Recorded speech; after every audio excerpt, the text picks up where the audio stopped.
Assalamu alaikum.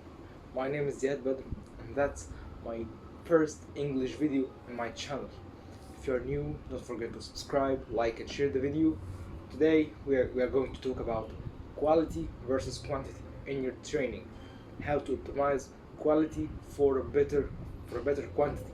Quantity is the amount of the work you do in the gym. Say the number of sets, number of reps you do in the gym.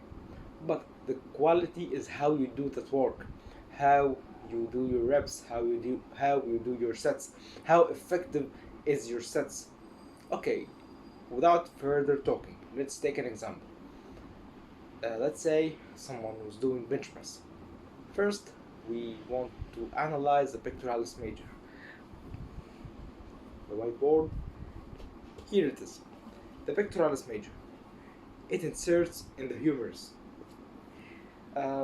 There is an assumption that some anatomy books say that it has 3 heads, but what I learned, it has 2 heads only. But we will talk that it has 3 heads. First head is the clavicular head, origins from the clavicle or the collarbone. Uh, that's here. Second head is the sternal head. Third head is the costal head. From the direction of the fibers, we can say that the clavicular head works better when we do shoulder flexion movements or movement in that plane or in that motion type. The sternal head, from the direction of fibers, motion like that. Costal heads, motion like that. Also, we want to make in our mind that the chest isn't like a paper, but it's a barrel shaped. So the fibers don't run in straight lines, they make a curvature. So to better train the chest, you have to move like that, move in a curved pattern, like a just fly pattern, like that. You will be better aligning the line of action or the line of force with the line of pull, of the chest fibers, and the line of force or line of pull of the cable or the dumbbell you are playing with. Let's return back to the person who is doing the bench press. Um, that person is doing the bench press in that manner. In an abducted shoulder, internally rotated, he is doing in that plane of motion. In that plane of motion, he is impinging his shoulder, he is impinging his tendons, he may injure himself. Also, that isn't a pec or a pectoralis exercise. He isn't exercising his pectoralis. As I said, the sternal fibers run like that, and the costal fibers run like that. The clavicular fibers run like that. He is breathing in that motion. That's not aligning the movement with the fibers alignment. So for better alignment, he better adduct his shoulder, externally rotate the shoulder to say like that, 45 to 60 degrees, press like that. He may add some flexion to the exercise and extension. So starting the motion like that, pressing like that, and up the weight like that. In that manner, the line of force and the force of the movement is aligned or better aligned with the uh, pectoralis major line of action of the fibers or line of pull of the muscle fibers, like that. Adducted versus abducted. That's when he is adducting his shoulder, he is making the movement more aligned with the pectoralis major fibers line of pull. Another example. Let's say someone is doing lateral raises with the dumbbell. Someone is doing strict motion like that. Other is doing swinging motion like that. he may injure himself, isn't recruiting the deltoid muscles. If we made a rep circle, he is taking away from the concentric motion, also the eccentric motion. So you have to train smart. You have to know the technique of the movement. You have to execute the movement well. In order to do that, you have to picture yourself while you are training. You have to take videos while you are training. You have to be concentrate with the movement, with the environment you are in. That's one example, or that's an aspect of the quality of the movement. The other aspect of the training is the quality of your training volume. So, in hypertrophy world, we are talking now in hypertrophy or strength. In order to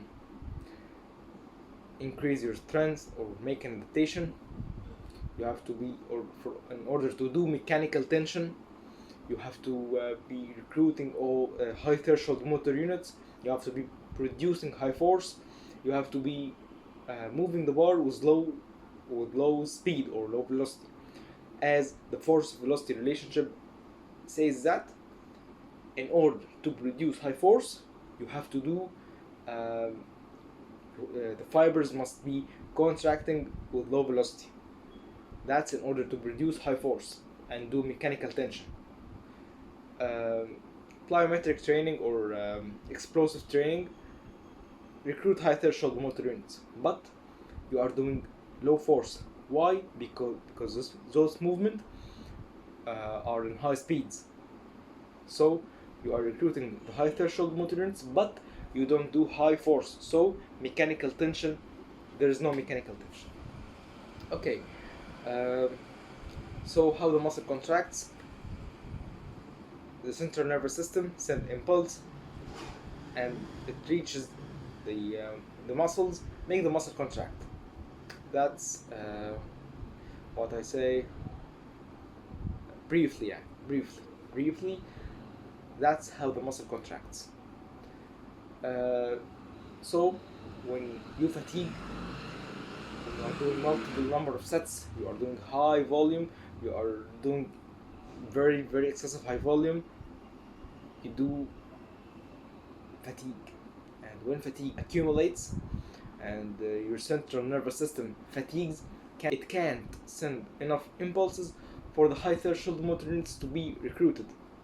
As Henman's size principle says, that the low threshold motor units are recruited first, then the high threshold motor units recruited at the last. That's if you are doing moderate load training, say 8 to 12 reps.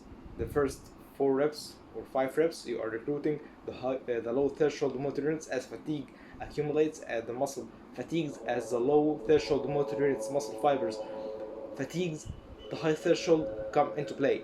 But when you are lifting very heavy weights, or heavy weights, say 80% of your 1 repetition maximum, you are recruiting your high threshold motor units. Anyway, when the fatigue accumulates, your central nervous system can't send enough impulses for the high threshold motor units to be recruited. Therefore, your force decreases. Also, your bar velocity doesn't change so much. Also, you aren't doing mechanical tension, so you aren't triggering muscle protein synthesis. You aren't triggering any adaptation to occur. So you have to find your sweet spot volume per session and per week. Per session, to avoid junk volume. What is junk volume? It's amount of the volume or amount of work you are doing, but it can't cause an adaptation, because you can't do enough work to cause adaptation, or you aren't doing the stimulus that cause adaptation because of the fatigue.